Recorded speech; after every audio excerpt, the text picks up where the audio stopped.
Singapore behind the daily skirmishes over tariffs. The US and China are gearing up for a longer-term battle between two very different systems of innovation. To win, America may need to start using some of its rivals' weapons. At the heart of the clash is the role of government. Washington isn't a bystander. For decades it has provided the tech industry with legal guardrails to foster competition, and risk capital for long-term research. Still, no bureaucrat told Steve Jobs to change the paradigm for mobile computing, or the founders of Uber to disrupt taxi services.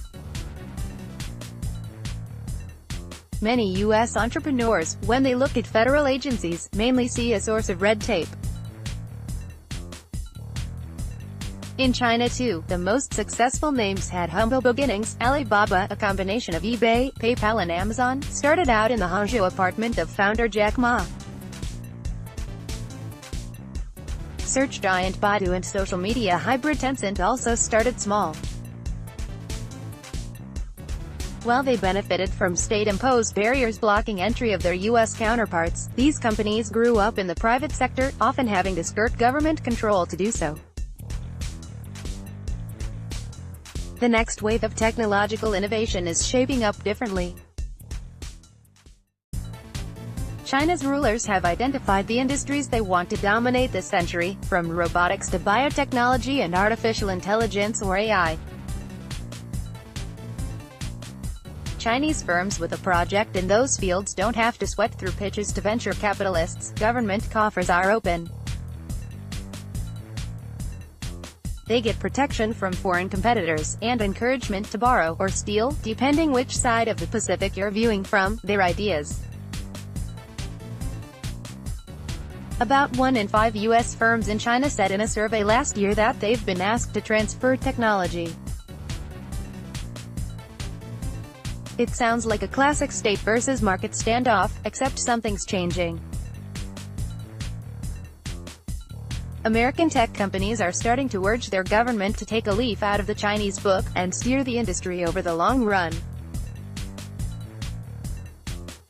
Time to join Intel Corp, the biggest maker of computer processors, wants to be a leading player in artificial intelligence.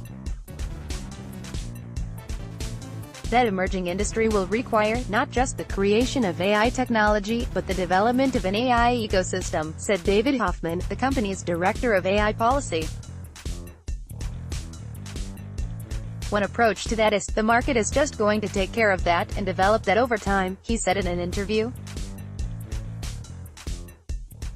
Most other countries are saying, well, even if that is the case, we want to invest, and to provide direction. His boss Brian Krzanich, Intel's chief executive officer, notes that it's not just China taking the second approach, so are the European Union, Japan and India. It's time for the U.S. to join, he wrote on the company's website on May 10. Those other countries are U.S. allies. China's a rival, and on track to overtake America as the world's biggest economy. It's spending on our. In the thick of negotiations last month, U.S. Trade Representative Robert Lighthizer welcomed Chinese pledges to buy more American exports. But, he said, far more important issues revolve around forced technology transfers, cyber theft and the protection of our innovation.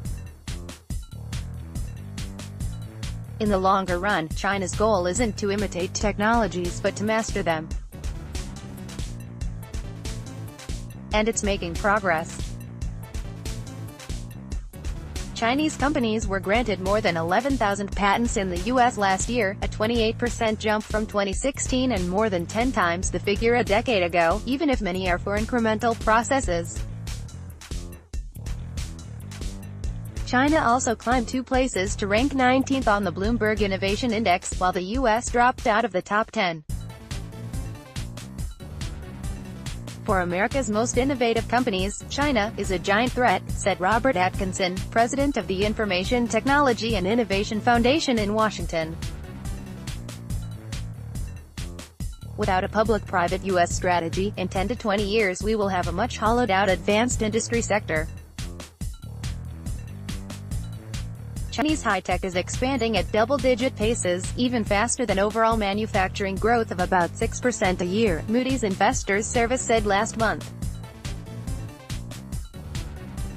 Made in China plan to dominate key industries will employ tax breaks and subsidies, and can draw on about 300 billion yuan $62.5 billion held by the China Integrated Circuit Industry Investment Fund, Moody's estimated. That's a state-run venture capital outfit. It invests in companies like Apex Technology Co., which sparred for years with Lexington, Kentucky-based Lexmark International Inc. over allegations of patent infringement. The courtroom saga was resolved in 2016 when Apex was part of a Chinese group that bought Lexmark, IP secrets and all. Such acquisitions are coming under growing scrutiny in Congress, while Chinese tech giants like Huawei Technologies Co. and ZTE Corp. have been investigated or penalized on national security grounds. Other countries feel threatened too, meaning the U.S. will likely have allies. Germany is taking a closer look at Chinese investment in sensitive industries such as clean energy. China could also run into internal difficulties as it borrows to finance the industrial push. Total debt surged to 256% of GDP by mid-2017, from 141% in 2008, with most of it on corporate balance sheets. In China's favor are scale and speed. A light regulatory regime cuts back on delays, and the relentless pace of economic growth in a nation of 1.4 billion effectively allows its innovators to experiment in a huge lab. Bloomberg.